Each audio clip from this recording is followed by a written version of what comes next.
Hi friends, welcome back into this new video tutorial with OSP Pro. If you have not yet happened to subscribe to my YouTube channel, please go to my channel. Please make sure you subscribe and you'll be notified each time I post a new video. Now when I go take you back to my plot here, this is on the page, main dashboard. There's nothing there as you can see. I'm connected to my phone, so I'm using a phone. As you can see, I'm using up a phone to do my loading, and that's what I have here. So that's like a way I say now at the moment. What I'm going to be doing, we're going to be looking into how to use alert, how to create alert notification. So to do that, I'm going to just first start with my import one as React. I'm going to import React as well as also import component. This is going to be from React. I'm also going to import different stuff, like for instance importing up one known as the view, the style, that's like called the style sheet. I'm going to use them on my real stuff. I'm going to import text. I will also import one as a button because you're going to use a button somewhere, and alert. And all of this I'm importing them from one as that's going to be React native. Yeah, those are some of the main stuffs you're going to import. Now if you may try to cross-share, you could have those into applications. So the next thing now we're going to be doing onto at the moment is to look onto what else do we need to import to do. I may just go direct down on my application, and I first work on, if possible, the constant and the render. So we have something called render here, but remember, for the render to work, we need to have some few things into application app that we need to define. One of them is called export. We look onto exporting the default, whereby this is going to be a class and this is going to be application. So that app extends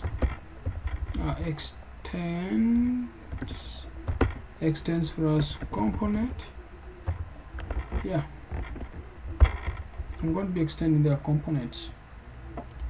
Now I also need another stuff, because inside the components we have different things we are going to create there in our application that we need to come up with. I need to go down here on application and try to work on some few stuffs. Remember, what I can say now is this. If you check, we have our things that you're going to create, and this is going to be the CSS of our application, or the one known as, so this can be a constant known as styles, and then this constant is equals to having one style sheet to create. So we're going to create the style sheet from here. I'm also going to have a container somewhere in my application, so this container is going to be returning for me different stuffs. The flex of this application let be 1. I want to justify the content of this application to be center. I also need to put the background of this application, the background color of this application, let it be maybe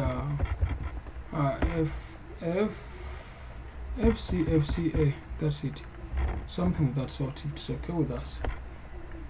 Here I'm going to terminate that. That's good. So here you can also put that if I want. Now at the moment, when I try to load this application, I'm using my smartphone, so I should just have a color at the moment. But remember, inside here we have nothing. So what I'm going to do the very first is to come with my render here. I'm going to just render my template that we're going to be coming up with in our application. So I'm going to say render. So when I do render like so, it's going to download first. It's going to import it from render DOM. So I'm going to return here one on us that very stuffs like the view. So we want the view to be part of this application, and on the view we have few things to take here and put here. That's going to be the style, which is equal to whatever we want to put there inside our style. Remember, I have a styles.container, which I said to you guys earlier, which is this one here.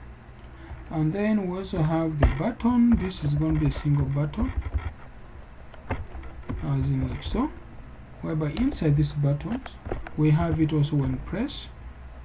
On press, what do you want? You want this very button to communicate with anything you want it to be done. Maybe btn clicked. You get? Like maybe btn clicked, like it's clicked on.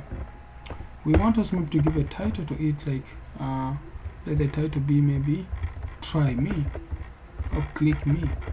Click me. Whereby click me is a button that when you click, we want the other stuff to pop up, and that's it. So definitely this is what we have on our stuff, and that's it for now. Now if you go back here, when I try to save this project, we're going to get an error because I've not instructed this button. There's an error btn here, so that means we have to go back on top of our application. We had some few things just underneath here, and that's what you're going to add. This very stuff is what you're going to underline there. So we already have a button. Right now, if you go and check, we have a button called click me, which is this button, and when you do that, it's going to be in the middle of our statement. So the button is going to be having a complete size, and if you check on your smartphone, it should take a complete size. So you want to have this one, this should be equivalent to having a function that you're trying to pass it inside. And what do you want at the moment? You want alert dot alert, and this alert you're trying to come up with should be giving us something. You get? So remember, there we're trying to come up with alert in our application, and for us to come up with that, we have this, and that is that. If you check here again, there's nothing I've used yet. That's it. It is just that. So meaning, if you check now and try to click on alert, you should get just a new message popping up. You know, like a new message popping up. Let me just try to do this here, show you something. But I was using my phone, so I'm just going to say yarn start. Yeah, I was using my phone and it was fine. Let me just utilize for you guys here on my PC, so that you guys can look onto how best you can do it. So this is not yet done, so but that one is there now. And if I shake here, for 6 is just popping up. So when you shake here yarn, this I'm going to say W, so that we can have it from on the Windows section. My network connection is not that very good, so this should be actually pushing for us from there now. And also another thing that I have to say, there now we have given nothing, so you can also give some properties there. Maybe if I say maybe OSP mobile apps, I save there. So if I save there, trust me, I would expect it now to render for me, but my internet's kinda slow. So I think the best way would be actually to render it from WebKit this. So that's the development mode that I would expect to be rounding from us for us, and that's it. So it should be working by now. It's taking long. Let me just try to pause my video. So this is what I'm trying to talk about. When you click here, this button of ours will be working up for now, because it is a button we expect it to work for now, and this is coming from here. So when you remove this off, you save and you come back here, it has loaded. Click here, should be getting something saying there, and if I come and paste something there, that button should also as well be pushing for us. On my smartphone saying OSP mobile apps, I don't know why here it's not showing anything. Well, here it's not giving up anything, but on my smartphone it's already showing up something, meaning here you can even go further and say as a smaller button maybe success. You guys are using smartphone, you should find that there. Yeah, so that's it. On my smartphones showing up as expected. So this is how they should just follow along with the code. My code is not very complicated. I just define my stuff up to here. Here I'm rendering up this page, and here I'm passing up that stuff. So that's it for now. Please, thanks for watching this video. Thank you.